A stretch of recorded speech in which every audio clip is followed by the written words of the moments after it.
अस्सलाम वालेकुम रहमतुल्लाहि वबरकातुहू। मैं हूं आपके साथ यूसुफ जमाल और आज मैं इन पेज के सिलसिले का 15वां सबक लेकर हाजिर हुआ हूं। आज हम पढ़ेंगे टेबल बनाने के बारे में। तो अल्लाह का नाम लेकर शुरू करते हैं। बिस्मिल्लाहिर्रहमानिर्रहीम। इंसर्ट में जाएंगे और इंसर्ट में जाने के बाद आप यहां पर क्लिक करेंगे टेबल, और यहाँ पर आप जिस जगह आपने टेबल शामिल करनी है उस जगह पर आप राइट क्लिक करेंगे तो राइट क्लिक करके भी आपको यहाँ पर टेबल दिखाई दे रहा होगा। तो दोनों में से आप कहीं भी, ये देखें, अब आपसे पूछा जा रहा है कि आपने कितनी रो और कितने कॉलम इंसर्ट करने हैं। इंसर्ट का मतलब होता है दाखिल करना, ये इंसर्ट मेन्यू में मैंने बताया था। और टेबल का मतलब टेबल, तो इंसर्ट टेबल का मतलब हुआ कि टेबल को दाखिल करना, यानी सफ़े के अंदर टेबल को शामिल करना। रो क्या चीज़ होती है और कॉलम क्या चीज़ होती है, ये अभी मैं आपको बनाने के बाद समझा देता हूँ।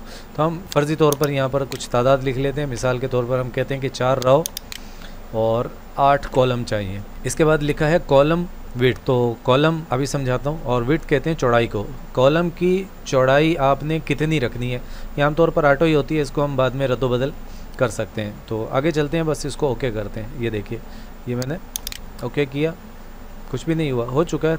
जूम इन जूम आउट करें, थोड़ा सा दूर नज़दीक करें। ये देखें, ये टेबल हमारी आ गई थी लेकिन डिस्प्ले इसने छोड़ दिया था। तो अब देखते हैं कि रो क्या चीज़ होती है और कॉलम क्या चीज़ होती है। तो ये ऊंचाई के रुख जो ये है, ये कॉलम है, ठीक है, ये एक कॉलम है और ये दूसरा कॉलम है और ये तीसरा कॉलम है। तो ये जितने भी हैं ये सब क्या हैं, ये एक एक कॉलम है। और ये जो है, ये चौड़ाई के रुख, ये रो कहलाती है, ये सतर, ठीक है। ये एक रो है, ये दूसरी रो है, ये तीसरी रो है और ये चौथी रो है। तो ये है कॉलम ऊपर से नीचे की तरफ जो आ रहा है, और जो चौड़ाई के रुख में है ये क्या है, ये रो कहलाती है। तो ये याद रखना बहुत ज़रूरी है, इसकी बार बार ज़रूरत पेश आएगी। अब क्या है, टेबल क्या करती है, टेबल के अंदर हम इस तरीके से लिख सकते हैं गोया के अलग अलग टेक्स्ट बॉक्स लगाए हों। देखिए मिसाल के तौर पर ये टेक्स्ट बॉक्स है, अगर हम इसको यूँ करके लगाएं, फिर दूसरा टेक्स्ट बॉक्स लें, फिर यूँ करके लगाएं, ठीक है, फिर तीसरा लें, फिर यूँ करके लगाएं, तो ये हमने 8 टेक्स्ट बॉक्स ऐसे लगा दिए, गोया कि हमने अलग अलग टेक्स्ट बॉक्स लगाए हैं। ये देखें, ये टूल लेंगे, अच्छा ये आई बीम टूल की मदद से हम इसमें लिख सकते हैं। और मैं थोड़ा सा F8 से जूम कर लेता हूँ इसको। देखें यहाँ पर मैं लिखता हूँ नंबर शुमार, और यहाँ लिख लेता हूँ नाम तालिब इल्म, यहाँ लिख लेता हूँ कुल नंबर, यहाँ पर लिख लेता हूँ हासिल करदा नंबर। देखिए ये इसी तरह की किसी काम के लिए इस्तेमाल की जाती है। यहाँ लिख लेते हैं हम पोजीशन वगैरह वगैरह, बस आगे नहीं जाते। ये देखें, तो नंबर शुमार लिख लेते हैं यहाँ पर 1 और ये 2 और ये 3, और जूम कर लेते हैं थोड़ा सा। और ये देखें, जब मैं लकीर के ऊपर इसको लेकर के जाऊंगा, जैसे आपने टैब में देखा था, तो मेरे माउस का निशान इसी तरह से तब्दील हो जाता है। तो ये जो लकीर है ये भी टैब की तरह काम करती है। टैब के अंदर और टेबल के अंदर एक रिश्ता है, वो हम आगे चल के पढ़ेंगे कि क्या रिश्ता है। तो अभी फ़िलहाल ये देखें कि मैं जैसे ही इस लकीर के ऊपर माउस लेके जाता हूँ, माउस का निशान मेरे तब्दील हो जाता है। तो मैं इसको यहाँ से पकड़ूँगा, जैसे ही देखें मैंने इसको पकड़ा तो लकीर जो है ये लंबी हो गई, और इसकी मदद से मैं किसी भी खाने की चौड़ाई को कम या ज़्यादा कर सकता हूँ। ये देखें, और ये एक खाना जो है टेबल का, एक खाना ये सेल कहलाता है, CELL, सेल कहलाता है। एक खाना जो है ये एक टेक्स्ट बॉक्स की तरह काम करता है। तो हम अगर माउस की मदद से किसी एक खाने पर क्लिक करें और दबा कर रखते हुए दूसरे, तीसरे और जितने मर्ज़ी खानों में ले जाएं, तो एक से ज़ायद खाने हम इस तरीके से सिलेक्ट कर सकते हैं, इधर भी, और इस तरफ जाना चाहें तो इधर भी, ठीक है। ये देखें, ये मैंने इनको सिलेक्ट किया और इसको सेंटर में कर दिया, और इसको सिलेक्ट किया और इसकी जो अलाइनमेंट है इसको भी मैंने दरमियान में कर दिया। ये देखें, तो इस तरीके से हम क्या कर सकते हैं, इनको सिलेक्ट कर सकते हैं। तो यहाँ पर आप फ़र्ज़ी नाम लिख लीजिएगा, तालिब इल्म जो भी हो, कुल नंबर, हासिल करदा नंबर, पोजीशन वगैरह वगैरह। अब इसके बाद इसके कुछ लवाजमात हैं, उनको देख लेते हैं। इसकी कुछ तरतीबात हैं, कुछ सेटिंग है, उनको देखते हैं। तो अब देखिए, टेबल के अंदर आप कहीं पर क्लिक करें, आपको कुछ चीज़ें नज़र आएंगी। ये लिखा है टेबल फॉर्मेट। फॉर्मेट का मतलब होता है किसी चीज़ को आरास्ता करना, सजाना, संवारना, और डिज़ाइन वगैरह बहुत सारे मानी के अंदर ये इस्तेमाल होता है। जाकर देखते हैं क्या क्या है इसमें। तो मैं टेबल फॉर्मेट में आया, यहाँ पर देखिए यहाँ लिखा है फिल कलर, यानी जिस खाने के अंदर आपने क्लिक करके टेबल फॉर्मेट में आप आए थे उस खाने का रंग क्या होना चाहिए। देखिए मैं यहाँ से कोई रंग ले लेता हूँ, मिसाल के तौर पर मैं ग्रे ले लेता हूँ। ये देखें, आप अपनी मर्ज़ी के रंग भी बना सकते हैं, उसके बाद में पढ़ेंगे।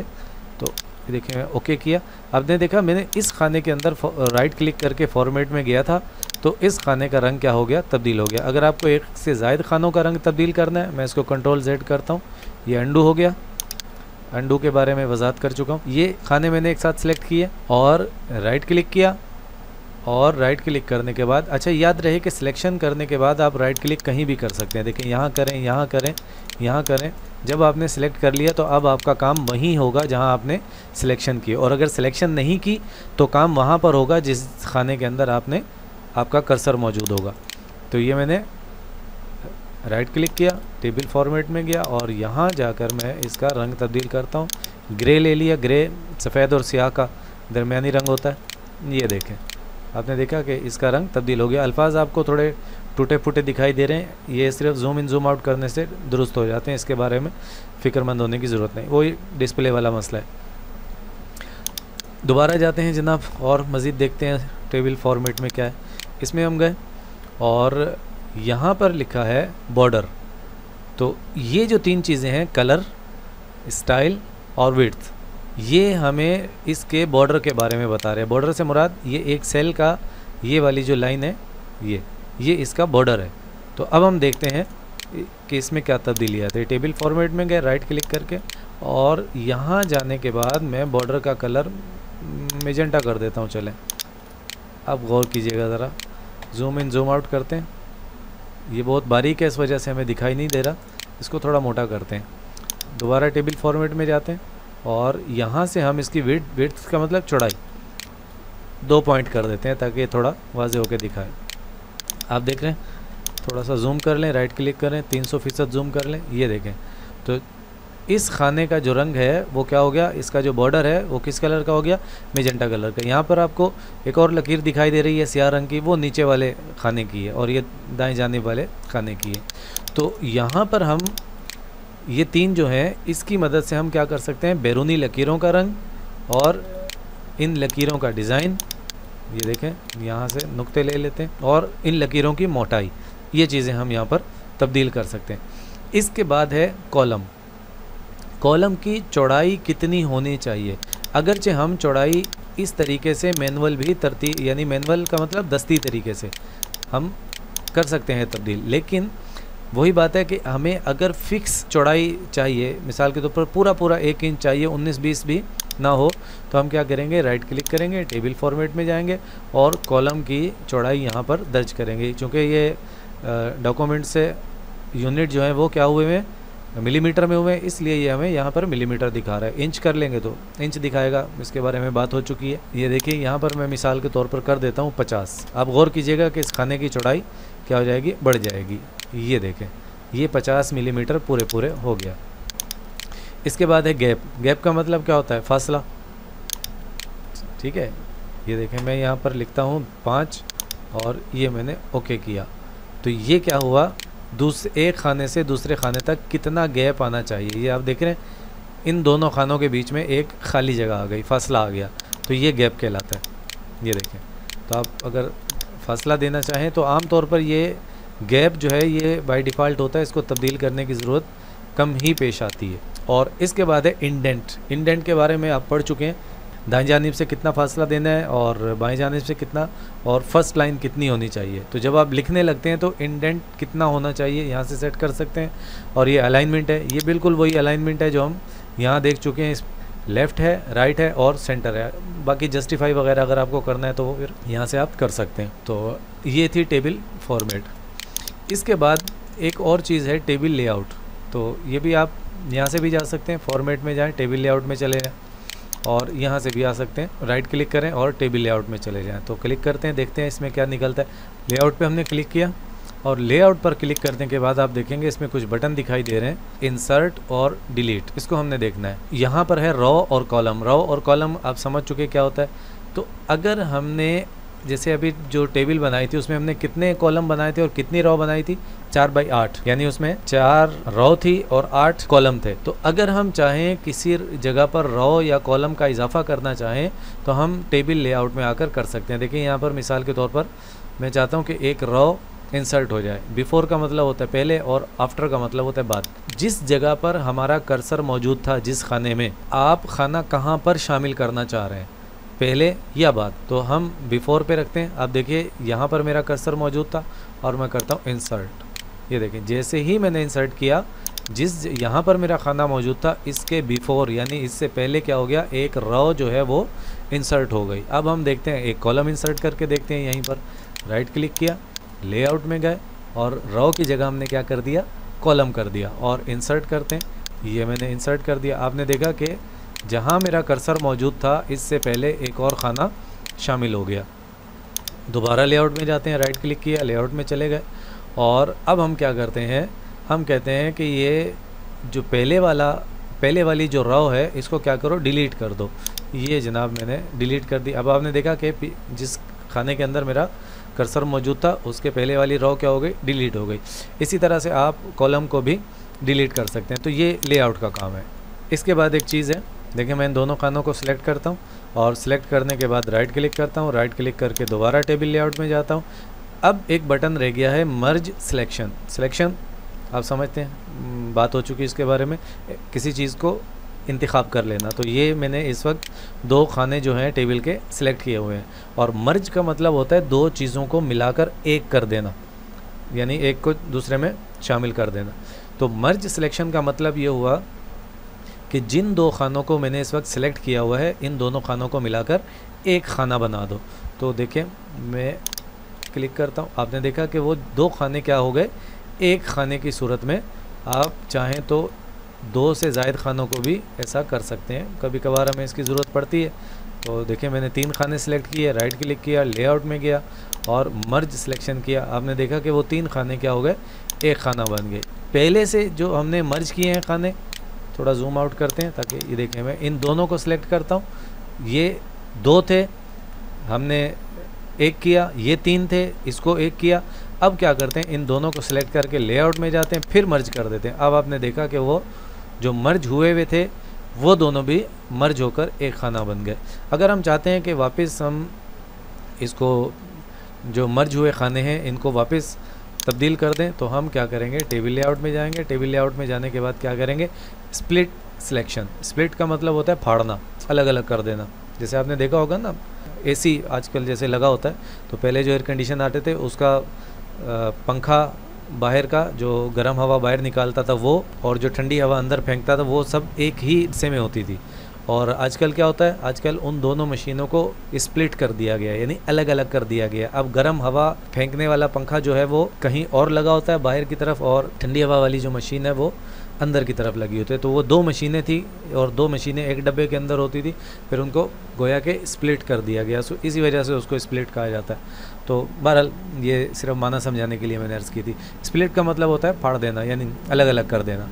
तो देखिए मैं इस खाने को क्या करता हूँ, स्प्लिट करता हूँ। ये मैंने स्प्लिट किया, कुछ नहीं हुआ, हो चुका है। थोड़ा सा इसको हिलाएं, ये देखें जो हमने मर्ज किया था वो क्या हो गए, वापस आ गए। तो इस तरीके से हम क्या कर सकते हैं, टेबल बनाकर उसके अंदर मुख्तलिफ़ काम सर अंजाम दे सकते हैं। इसके बाद एक चीज़ नोट कीजिएगा, कभी कभार हम टेबल बना लेते हैं और किसी ख़ास ज़रूरत की बिना पर हमें टेबल को हटाने की ज़रूरत पेश आती है, लेकिन हम चाहते हैं कि हमारे जो अल्फाज हैं, जो लिखाइयाँ हैं वो बाकी रहें। तो हम क्या करते हैं, उसको आप जाएं इंसर्ट में और इंसर्ट में जाकर आप करें टेबल टू टेक्स्ट, यानी टेबल टू का मतलब से, टेबल से अल्फाज, ये करें। अब आप देखें, अब आपसे पूछा जा रहा है कि जब हम टेबल को टेक्स्ट में तब्दील करेंगे तो आपके जो खाने हैं वो किस में तब्दील हो जाएं, टैब में तब्दील हो जाएं या पैराग्राफ में तब्दील हो जाएं। अगर आप यहाँ टैब में क्लिक करेंगे तो नंबर शुमार के बाद ये एक खाना जो है ये एक टैब कहलाएगा। अभी मैंने अर्ज़ किया था ना कि टेबल और टैब के अंदर कुछ रिश्तेदारी है, तो वो रिश्तेदारी यही है कि एक नंबर शुमार के बाद एक गोया के टैब लगी है दूसरे खाने के। तो अगर हम यहाँ पर कन्वर्ट करते हुए टैब सेलेक्ट करेंगे तो नंबर शुमार के बाद भी टैब होगी, और नाम तालिब इल्म के बाद भी एक टैब होगी, कुल नंबर के बाद भी एक टैब हमें लगी हुई दिखाई देगी। और अगर हम पैराग्राफ सेलेक्ट करेंगे तो हर खाने की जगह पर एक इंटर लगी हुई दिखाई देगी। दोनों चेक कर लेते हैं। देखिए मैंने टैब सेलेक्ट की और ओके किया। अब मेरे जो टेबल थी, टेबल ख़त्म हो गई, लेकिन मेरे अल्फाज जो उसके अंदर लिखे हुए थे वो बाकी हैं। हम जाते हैं व्यू में जाकर करते हैं शो इनविजिबल्स, और ये हमने किया। थोड़ा सा इसको हिलाते हैं। अब आपने देखा कि जहाँ जहाँ हमारा खाना था वहाँ क्या बना है, एक टैब लगी हुई नहीं दिखाई दे रही है। अच्छा, आप टेबल इस तरीके से भी बना सकते हैं कि जितने कॉलम और जितनी रो आपको चाहिए वहाँ टैब लगाते जाएं और काम करते जाएं, और उसके बाद आप क्या करें, सिलेक्ट करें और सिलेक्ट करने के बाद इंसर्ट में जाएं। और अब देखें ये क्या तब्दील हो गया। पहले ये था टेबल टू टेक्स्ट, लेकिन जब ये टेबल नहीं होगी तो अब आपको यहाँ दिखाई देगा टेक्स्ट टू टेबल, यानी अल्फाज को टेबल में बदलना। तो अब क्या होगा कि जहाँ जहाँ टैब लगी है वहाँ एक खाना बन जाएगा। ये देखें, अब आपसे पूछा जा रहा है कि इसको किस में कन्वर्ट करना है, टैब में, यानी हर टैब की जगह पर एक खाना बन जाए। हम कहते हैं ओके। ये देखें, तो हमारे उसी तरीके के खाने जो हैं वो वापस आ गए, थोड़ी बहुत तब्दीली के साथ, क्योंकि हमने ऊपर से भी एक इंटर सेलेक्ट कर ली थी तो हमें एक इजाफी रो यहाँ पर दिखाई दे रही है। अच्छा, दोबारा देखें, टेबल पे राइट क्लिक करें और यहाँ भी आपको यही चीज़ दिखाई दे रही होगी, टेबल टू टेक्स्ट, और यहाँ भी आपको दिखाई देगी। दोबारा करते हैं और पैराग्राफ वाला चेक करते हैं। अब देखें, मैं पैराग्राफ पे करके ओके करता हूँ। अब देख रहे हैं कि पहले हर खाने की जगह पर क्या आई थी, एक टैब आई थी, और अब हर खाने की जगह पर क्या आई है, एक इंटर आई है। तो इस तरीके से आप अल्फाज को टेबल में और टेबल को अल्फाज में तब्दील कर। ये था हमारा आज का सबक टेबल के बारे में। इससे आगे हम नहीं बढ़ते, क्योंकि अब जितनी तकनीकी चीज़ें जैसे जैसे आगे आ रही हैं ना, तो अब कुछ अफराद जो हैं वो घबराना शुरू हो गए। मुश्किलात से नहीं डरना चाहिए। कंप्यूटर में आप जैसे, अभी तो इन पेज तो बच्चों वाला एक सॉफ्टवेयर है, आप जैसे जैसे आगे बढ़ेंगे इससे कहीं ज़्यादा मुश्किल चीज़ें आपके सामने आएंगी। और अगर आप यहीं तकनीकी चीज़ों से घबराना शुरू हो गए, किसी भी चीज़ को मुश्किल समझकर छोड़ना नहीं चाहिए, उसको बार बार करें, उस्ताद से सवाल करें और उसको सीखने की कोशिश करें। अगर यहीं पर हिम्मत हार गए तो फिर आगे चलकर बड़ी मुश्किलात आ जाएंगी, फिर आप कंप्यूटर के शोबे में काम नहीं कर सकते, क्योंकि ये एक ऐसा शोबा है जो बड़ी तेज़ी के साथ तब्दील हो रहा है। टेक्नोलॉजी जितनी भी है, आप देख लें, जैसे मिसाल के तौर पर अभी आप एक मोबाइल ख़रीद के लाते हैं तो एक महीने के बाद उस मोबाइल की कीमत क्या रह जाती है, आधी रह जाती है। हर गुज़रते वक्त के साथ नई से नई चीज़ आ रही है, नए से नए मोबाइल आ रहे हैं, नए से नए कंप्यूटर आ रहे हैं, नए से नए सॉफ्टवेयर आ रहे हैं, और लोग जो हैं वो उनकी तरफ जा रहे हैं। अब अगर आप एक ही चीज़ पर बैठे रहेंगे और अपने आप को आगे नहीं बढ़ाएंगे, नतीजा क्या निकलेगा कि मार्केट में आप बहुत पीछे रह जाएंगे।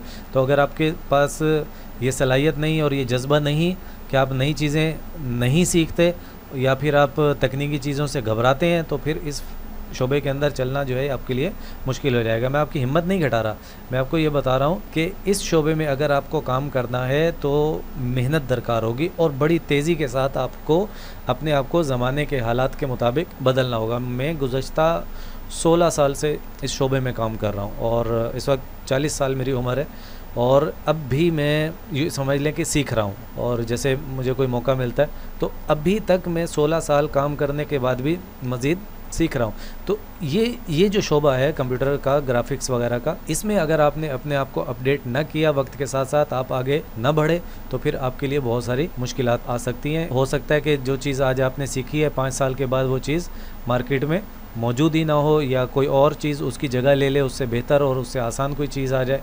तकनीकी चीज़ों से नहीं घबराना चाहिए, क्योंकि यही चीज़ें होती हैं, जुज़ियात को जब तक नहीं समझेंगे तो आप अच्छा काम नहीं कर सकते। जुज़ियात की मदद से ही आदमी अच्छा काम कर सकता है। तो इसीलिए हम इतनी तफसील के साथ इसको पढ़ रहे थे। इस चीज़ से घबराना नहीं चाहिए। मेरा मशवरा ये है कि अगर आप तकनीकी चीज़ों से घबराते हैं और आपके अंदर ये जज्बा नहीं है, तो या तो जज्बा पैदा करें या फिर आपको किसी और शोबे का इंतखाब करना चाहिए जिसमें आसानी हो, यानी कि नया ना सीखना पड़े। मिसाल के तौर पर बहुत से ऐसे काम हो सकते हैं, जैसे एक फल फिरोश है या सब्ज़ी बेचने वाला है, वो क्या करता है, जो काम वो 10 साल पहले कर रहा था वही काम जो है वो 10 साल बाद भी कर रहा होता है, वही काम वो 20 साल के बाद भी कर रहा होता है। उसके अंदर कोई नया सीखने को नहीं मिलता, तो फिर कोई ऐसा काम कर लेना चाहिए। कंप्यूटर का शोबा ऐसा नहीं है। अगर आप ग्राफिक्स में या कंप्यूटर में काम करेंगे तो फिर आपको अपनी सलाहियतों के अंदर इजाफा करना पड़ेगा, और सिर्फ इन पेज सीख कर भी आप बहुत ज़्यादा कमा नहीं सकते। सवाल ये एक आया भी था कि सिर्फ इन पेज सीख कर बंदा कितना कमा सकता है, मार्केट में इसका कितना काम मिलता है। तो भाई मैं आपको कोई ख्वाब नहीं दिखाऊंगा। मार्केट के अंदर इस वक्त टाइपिंग का काम बहुत ज़्यादा नहीं मिलता, क्योंकि कुछ ऐसे सॉफ्टवेयर आ गए हैं मोबाइल में भी कि हम बोलते जाएं और कंप्यूटर खुद ब खुद उसको टाइप करता रहता है। तो जगह उन्हीं लोगों की है जिनको सेटिंग अच्छी करना आती है, जो तकनीकी चीज़ों से वाकिफ़ हैं, वो लोग काम कर रहे हैं, उनको काम मिलता भी है। तो जो सिर्फ टाइपिंग जानते थे और तकनीकी चीज़ों से ज़्यादा वाकिफ़ नहीं थे, तो उनके लिए काम की गुंजाइश बहुत कम हो गई है। गुज़श्ता 2 साल से दौरा हदीस के कुछ लड़कों ने पूरे मकाला जात जो है वो मोबाइल पर बोल कर टाइप किए, और उसके बाद थोड़ी बहुत जो सेटिंग होती है वो कंप्यूटर पर आकर कर ली। तो कहने का मकसद ये था कि सिर्फ इन पेज सीख कर बहुत ज़्यादा, यानी आप घर नहीं चला सकते, आप बहुत ज़्यादा कमाई नहीं कर सकते। ये इब्तिदा है। इसके बाद दूसरी चीज़ें भी इसके साथ सीखनी पड़ेंगी। करीबन किसी भी काम में जब हम जाते हैं तो तजर्बा होते होते हमें कम से कम 2 साल लग जाते हैं। तो मज़ीद चीज़ें हम सीखेंगे, और तकनीकी चीज़ों से घबराने की ज़रूरत नहीं, आगे आएंगी और इससे भी कुछ मुश्किल चीज़ें आने वाली हैं, घबराने की ज़रूरत नहीं। मर्द वही है जो मुश्किलात से लड़ता है। इजाज़त दीजिए, खैर आज के लिए इतना ही बहुत। अस्सलामु अलैकुम वरहमतुल्लाहि वबरकातुहू।